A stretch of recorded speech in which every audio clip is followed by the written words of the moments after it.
करके मैं आपको ये कहता हूँ, आप एक जो बच्चा मेरे नाम का करने वाला है उसका नाम रखिए सिद्धि। क्या रील है पीछे? हाँ, आगे ऐसा ही सिद्धि, ठीक है? हाँ। क्या करना है आपको? एक्चुअली मत करना भाई साहब, एक्चुअली तो आपको जितने करने उतने ही करना है, लेकिन जो ये अमाउंट आपके पहले साल का प्रेगनेंसी से लेकर डिलीवरी तक का है, ये आपका एक डाउन पेमेंट फिक्स अमाउंट है, इसको इन्वेस्ट कर दीजिए एक म्यूचुअल फंड। फिर हर महीने आपके उस नोशनल बच्चे का जितना खर्चा आता है हर महीने वो आपका एसआईपी में जाएगा, और हर साल जितना खर्चा आपका बढ़ता है उतनी आपकी एसआईपी स्टेप अप होगी, उतना अमाउंट बढ़ेगा। 25 साल बाद 30 साल बाद मैं आपको गारंटी से कह सकता हूँ आपके बच्चे नालायक निकल सकते हैं, आपकी सेवा बुढ़ापे में करे ना करे, ये बच्चा जो सिडनी है ये इतना बड़ा हो जाएगा और इतने पैसे आपके पास होंगे, न सिर्फ ये आपके बुढ़ापे में काम आएगा बल्कि इसको देख के आपके बच्चे, आपके आस पड़ोस वाले, आपके रिश्तेदार भी आपकी सेवा करेंगे। इस आदमी के पास बहुत पैसा है। बिल्कुल। अब एसआईपी कब शुरू करें? I already invest in step up कर शादी के साथ ही बढ़ा देना, पहला बच्चा मेरे नाम का, बाकी बाद में आपके रहते रहना। मेरे थ्रू करना ऐसा भी है, आनंद जी के थ्रू मत करना। So actually जो आपने बताया that's like a very good way of financial discipline. So सीधे लोग समझते नहीं। हाँ नहीं जी, तो एक्चुअल में क्या अक्षत मेरा बेटा है and I am proud to be his father in the airport and I am past regional council member। Anand ji and all are good friend। Anand ji तो गुरु जी हैं और मोतीलाल जी।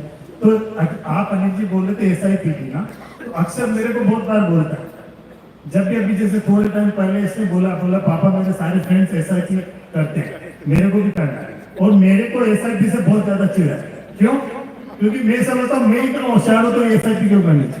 अशोक जी होशियार है, अशोक जी कितने होशियार है वो बता दो। हाँ, कुछ साल पहले की बात है। एसआईपी नहीं की, वो सबसे बड़ी होशियारी है कि नहीं है? नहीं उससे बड़ा भी प्रूफ है मेरे पास है। कुछ साल पहले मैं शायद 15-17 साल पहले की बात होगी, मैं एक इनकम टैक्स डिपार्टमेंट में गया था, कोई हमारे मिलने वाले दोस्त थे तो उनके सामने बैठा था और बात कर रहा था। एक बड़ी सी मोटी फाइल वाइल रखी हुई थी जिसमें ढेर सारे, तो मैं सर वो फिजिकल कॉन्ट्रैक्ट नोट होंगे इतने सारे कॉन्ट्रैक्ट नोट, तो चूंकि मैं बिजनेस जर्नलिस्ट था, कॉन्ट्रैक्ट नोट देखे थोड़े मेरे को आ गई अंदर जिज्ञासा। मैंने पूछा उनका भाई साहब मार्केट वाले बड़े आदमी का कौन लगता है आपके पास रिटर्न आया है? बोले कि ये तो कोई चार्टर्ड अकाउंटेंट होता है। अच्छा, फिर सीईओ होने के बाद और थोड़ा सवाल आ गए मन में, उनका बड़े सारे कॉन्ट्रैक्ट नोट, बहुत पैसा कमाया होगा इसमें, तो ऑब्वियस सवाल है ना। तो उनका जवाब क्या? अरे क्या लॉस का रिटर्न। आई वाज शॉक्ड, मैं कहा यार ये तो खुलेआम अपनी बेइज्जती कर रहा है, चार्टर्ड अकाउंटेंट लॉस कर। नहीं नहीं है होगा ऐसा, कोई इस साल का होगा, कोई बुक क्या होगा? बोला अनिल जी मेरी जिंदगी में अब तक, और ध्यान से सुनिएगा आप सब चार्टर्ड अकाउंटेंट हैं, अब तक एक सीए का ऐसा रिटर्न नहीं आया जिसने पैसा कमाया और कमा के आपने इतने बड़े बड़े कॉन्ट्रैक्ट नोट, पैसा वैसा कैसे हो सकता है? तो बोला दो चीजें हैं सिंपल सी, जो मैंने बाद में एनालिसिस की क्यों ऐसा हो रहा है, क्यों हमारे सीए के दोस्त के रिटर्न होते हैं। उसके दो कारण हैं। पहली चीज, हम जो चार्टर्ड अकाउंटेंट हैं हमें ये वरदान है कि हम ज्ञानी हैं, हमें सब कुछ ज्यादा में ज्ञानी है, हमें कोई सिखा नहीं सकता, हमें कोई क्या सिखाएगा, हम दुनिया को सिखाते हैं। तो वो गलत फहमी हमारे दिमाग में है कि हमें जो काम हम कर रहे हैं, जो प्रोफेशन कर रहे हैं वो हमें आता है, लेकिन उसके अलावा बाकी सब भी हमें आता है, उसमें से इन्वेस्टमेंट और स्टॉक मार्केट भी इंक्लूड है, विच इज रॉन्ग। इसीलिए फंड मैनेजर से, इसीलिए एडवाइजर से हम उनसे ज्यादा नहीं जानते, लेकिन हमें गलत फहमी हमें कौन सिखाया। और दूसरी बड़ी प्रॉब्लम जो है वो ये कि आपका ऑल्टरनेट सोर्स ऑफ रेवेन्यू और income is such a big flow.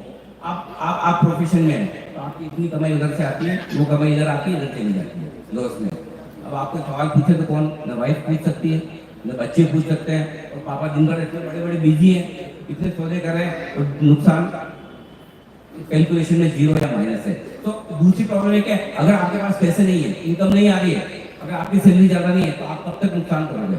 लेकिन प्रॉब्लम ये कि चार्टर्ड अकाउंटेंट होने का नुकसान ये कि बहुत सारे पैसे आप दूसरी तरफ से कमाते हैं, इधर भागते जाते हैं। तो प्लीज चार्टर्ड अकाउंटेंट होने का मतलब ये नहीं कि हमें सब कुछ आता है, लॉस के रिटर्न मत बनाइए, प्रॉफिट बनाइए। नहीं, पर उसमें जैसे राठी साहब ने कहा था सुनना सबकी करना मन की। सो व्हाट आई डू मैं सबकी